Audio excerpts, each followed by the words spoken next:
নমস্কার বন্ধুরা, আমার হোম কুকিংয়ে আপনাদের সবাইকে স্বাগত। আজকে আমি চলে এসেছি আবার একটি নতুন রেসিপি নিয়ে। তো ভিডিওটি কথা স্কিপ না করে পুরোটা দেখার জন্য আপনাদের কাছে আমার একান্তভাবে অনুরোধ রইল।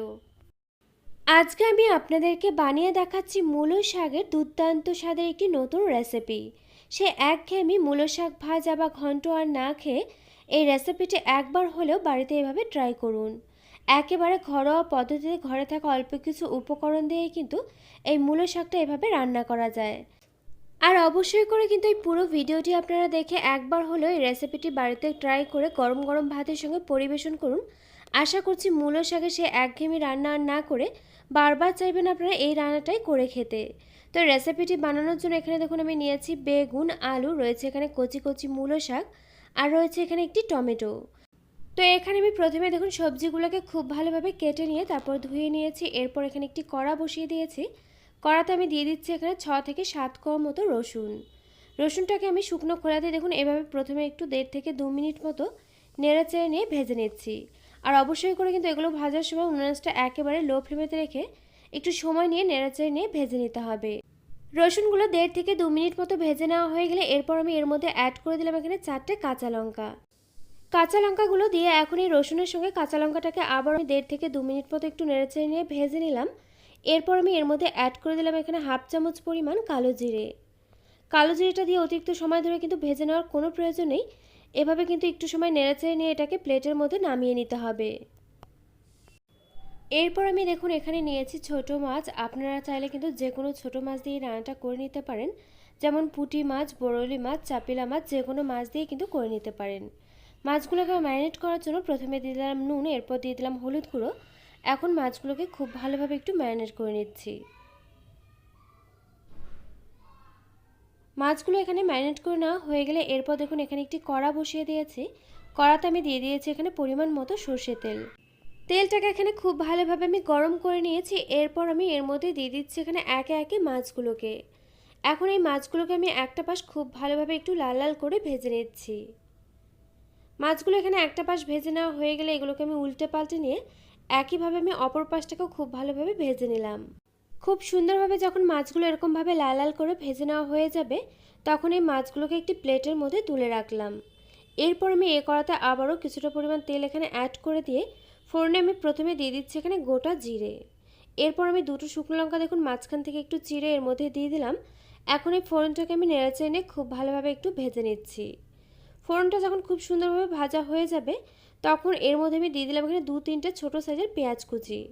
পেঁয়াজটাকে হালকাভাবে একটু এভাবে দেখুন নেড়েচেড়ে নিতে হবে 1 মিনিট মতো। অতিরিক্ত লাল করে কিন্তু ভাজা যাবে না। পেঁয়াজটাকে নেড়েচেড়ে নেওয়া হয়ে গেলে এরপর আমি এর মধ্যে অ্যাড করে দিলাম এখানে কেটে রাখা আলুর টুকরোগুলোকে। আলু যেহেতু একটু সেদ্ধ হতে সময়টা বেশি লাগে যার জন্য কিন্তু প্রথমে আলুটাকে দিয়ে পেঁয়াজের সঙ্গে নেড়েচেড়ে নিয়ে 3 থেকে 4 মিনিট মতো একটু ভেজে নিতে হবে। ওখানে আমার আলু আর পেঁয়াজটা ভাজা হতে হতে এখানে দেখুন আমি যে রসুন, কাঁচা লঙ্কা আর কালো জিরে ভেজে রেখেছিলাম সেগুলোকে দিয়ে দিলাম একটি মিক্সিং জারের মধ্যে। এর মধ্যে আমি সামান্য পরিমাণ একটু জলও অ্যাড করে দিলাম। এরপর এগুলোকে আমি খুব ভালোভাবে একটু পেস্ট করে নিচ্ছি। তো এখানে দেখুন আমার সমস্ত কিছু কিন্তু পেস্ট করে নেওয়া হয়ে গিয়েছে। আর এর মধ্যে দেখুন এদিকে কিন্তু আমার আলু আর পেঁয়াজটাও খুব ভালোভাবে বেশ লাল লাল করে ভেজে নেওয়া হয়ে গিয়েছে। এরপর আমি এর মধ্যে অ্যাড করে দিচ্ছি এখানে কেটে রাখা বেগুনের টুকরোগুলোকে। একই সঙ্গে এর মধ্যে আমি অ্যাড করে দিচ্ছি এখানে কেটে রাখা টমেটোগুলোকে। আর এখানে কিন্তু দেখুন সমস্ত সবজিগুলো আমি একটু পাতলা পাতলা করে লম্বা লম্বা করে ঠিক এভাবে কেটে নিয়েছি। তো এখানে দেখুন ফোড়নের সঙ্গে আমি আলু আর টমেটোর সঙ্গে সমস্ত কিছুর সঙ্গে নেড়েচেড়ে নিয়ে মিশিয়ে নিয়ে এরপর আমি এর মধ্যে দিয়ে দিলাম এখানে স্বাদ মতো নুন, দিয়ে দিলাম এখানে হাফ চা চামচের একটু কম পরিমাণ করে হলুদ গুঁড়ো। একই সঙ্গে এর মধ্যে আমি দিয়ে দিচ্ছি এখানে হাফ চা চামচের একটু কম পরিমাণ করে লঙ্কা গুঁড়ো। এরপর আমি সমস্ত সবজিগুলোকে 3 থেকে 4 মিনিট মতো একটু নেড়েচেড়ে নিয়ে খুব ভালোভাবে ভেজে নিচ্ছি। 3 থেকে 4 মিনিট মতো সবজিগুলো খুব ভালোভাবে ভেজে নেওয়া হয়ে গেলে এরপর আমি এর মধ্যে অ্যাড করে দিচ্ছি এখানে পেস্ট করে রাখা মশলা, যার মধ্যে রয়েছে কালো জিরে, রসুন আর কাঁচা লঙ্কা হালকা করে আমি ভেজে রেখেছিলাম সেগুলোকে। এরপর দেখুন এর মধ্যে একটু মিক্সিং জারটা ধুয়ে আমি জলও অ্যাড করে দিলাম।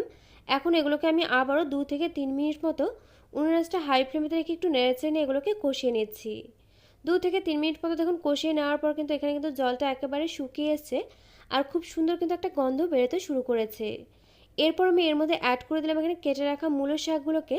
আর এই রান্নাটা করার জন্য কিন্তু অবশ্যই করে একটু কচি মূলো শাক নিতে হবে। আর শাকগুলো কিন্তু একেবারে কুচি করে কাটা যাবে না, এভাবে কিন্তু একটু বড় বড় করেই কেটে নিতে হবে।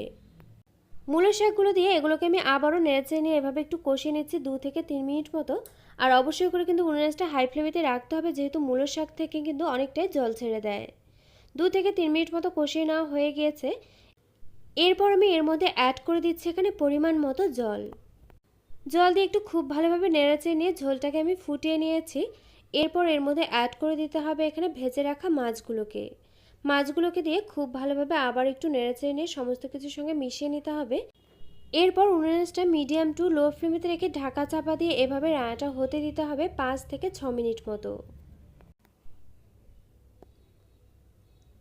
তো এখানে আমি ফিরে এলাম 5 থেকে 6 মিনিট পর। এখন আমি গ্যাসটাকে অফ করে দিয়ে ঢাকনাটাকে তুলে নিচ্ছি। আর এখানে দেখুন রান্নাটা কিন্তু আমার একেবারে হয়ে গিয়েছে। তো মূলো শাকের একঘেয়েমি রান্না বাদ দিয়ে এই রেসিপিটি একবার হলো এভাবে বাড়িতে ট্রাই করে গরম গরম ধোয়া ওঠা ভাতের সঙ্গে পরিবেশন করুন। আশা করছি এই রেসিপিটি আপনি এভাবে বানিয়ে যাকেই খাওয়াবেন সেই কিন্তু খেয়ে ভীষণই তৃপ্তি পাবে। তো আমার এই রেসিপিটি আপনাদের কাছে কেমন লাগলো অবশ্যই একটি লাইক দিয়ে কমেন্ট করে জানাতে কিন্তু ভুলবেন না, কারণ আপনাদের একটি লাইক একটি কমেন্ট কিন্তু আমাকে এরকম নতুন নতুন ভিডিও বানাতে আরও অনেক বেশি উৎসাহিত করবে। পাশে থাকা বেল আইকন অবশ্যই প্রেস করে দেবেন, এতে করে আমার নিত্য নতুন ভিডিওর আপডেট আপনাদের কাছে পৌঁছে যাবে সবার আগে। তো আজকের মতো ভিডিওটা এই পর্যন্ত, আবারও পরে দেখা হচ্ছে অন্য কোনো নতুন ভিডিওর সঙ্গে। আর আমার এই ভিডিওটি শেষ পর্যন্ত দেখার জন্য আপনাকে জানাই অসংখ্য ধন্যবাদ।